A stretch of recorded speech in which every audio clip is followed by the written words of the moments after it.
Alors quand on parle de la Fédération française d'équitation, à quoi pense-t-on vraiment? Eh bien c'est beaucoup plus qu'un simple organisme sportif. C'est un véritable pilier de la culture et de l'économie en France. Aujourd'hui on va décrypter ensemble l'envergure de ce géant du monde équestre. On commence tout de suite avec un chiffre qui donne le vertige. 648 000. C'est le nombre de licenciés à la FFE en 2024.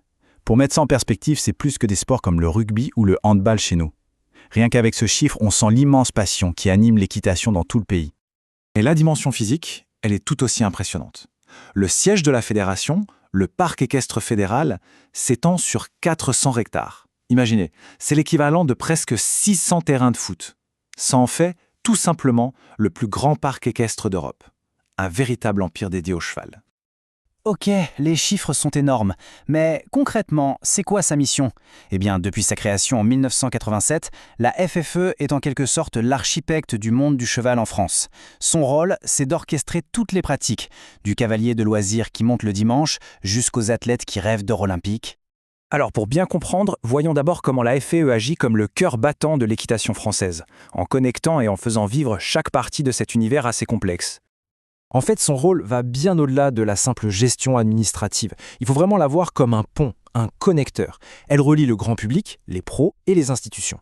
Et c'est justement cette position centrale qui permet d'harmoniser les choses et de s'assurer que tout cet écosystème avance dans la même direction. Bon, ça c'est pour la grande structure. Mais parlons un peu de l'humain. Comment est-ce que la FFE forme ses cavaliers? La réponse, elle se trouve dans un système pédagogique que tout le monde connaît dans le milieu. Au cœur de cette formation, il y a un mot que tous les cavaliers français ont en tête, les galops. Ce n'est pas juste un examen, non, c'est vraiment la colonne vertébrale de l'apprentissage. On peut voir ça un peu comme les ceintures au judo, c'est un standard national qui valide chaque étape du parcours. Et ce parcours, il est super bien structuré. Tout commence avec les bases, les compétences fondamentales. Ensuite, on passe à la technique intermédiaire, puis la maîtrise avancée, et enfin, la spécialisation. C'est cette feuille de route très claire qui guide chaque année près de 100 000 cavaliers sur le chemin de l'excellence. Et attention, on n'est pas figé dans le passé, loin de là. L'innovation est au cœur de la stratégie. La FFE ne se contente pas de préserver la tradition, elle la fait évoluer. Le plan pour 2026, c'est une fusion fascinante entre l'héritage équestre et les sciences de pointe. Le bien-être du couple cavalier-cheval est vraiment au centre de tout.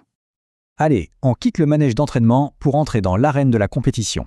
Un domaine où la FFE a un rôle absolument crucial de régulateur, des plus petits concours de village jusqu'au sommet du sport mondial. En compétition, le rôle de la FFE est fondamental. Il ne s'agit pas d'imposer des règles pour le plaisir, non. C'est pour garantir la sécurité de tous, l'équité entre les concurrents et la qualité des épreuves. C'est ce cadre, qui peut paraître strict, qui permet aux talents de s'exprimer et de transformer une compétition en un grand spectacle. Et tous ces systèmes, il a un but ultime, la victoire au plus haut niveau. La réglementation, ce n'est pas une contrainte, c'est une machine à forger des champions. Tout est pensé pour que les équipes de France arrivent aux Jeux Olympiques et aux Championnats du monde, prêtes à aller chercher des médailles. Mais l'influence de la FFE s'étend bien au-delà du sport pur et dur. On va voir maintenant son impact profond sur toute la société et sur l'économie française. Oui, l'impact de la FFE dépasse largement les terrains de concours. C'est un vrai moteur économique qui génère des emplois. C'est aussi un outil d'inclusion sociale, un gardien du bien-être animal et un acteur de la protection de l'environnement. C'est une organisation qui a de multiples facettes, profondément ancrée dans la société. Et là, il y a une statistique qui est juste spectaculaire. Plus de 80% des licenciés sont des femmes. C'est un chiffre absolument unique dans le paysage sportif français.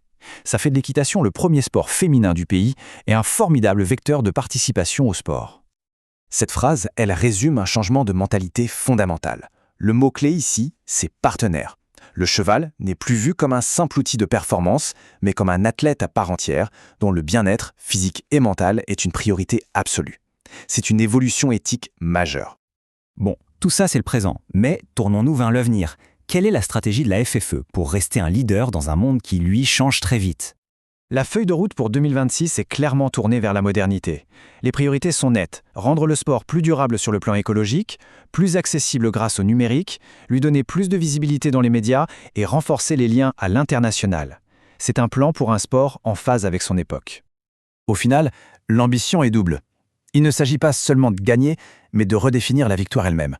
Une victoire qui allie la performance, l'éthique et l'innovation, pour faire de la France un leader qui inspire le reste du monde équestre. On termine donc sur cette question qui est, je pense, fondamentale. La FFE se trouve à la croisée des chemins, entre un héritage qui a des siècles et un avenir qui est numérique. Comment marier tradition et technologie? C'est le grand défi qui définira non seulement le futur de l'équitation, mais celui de nombreux sports à l'ère moderne.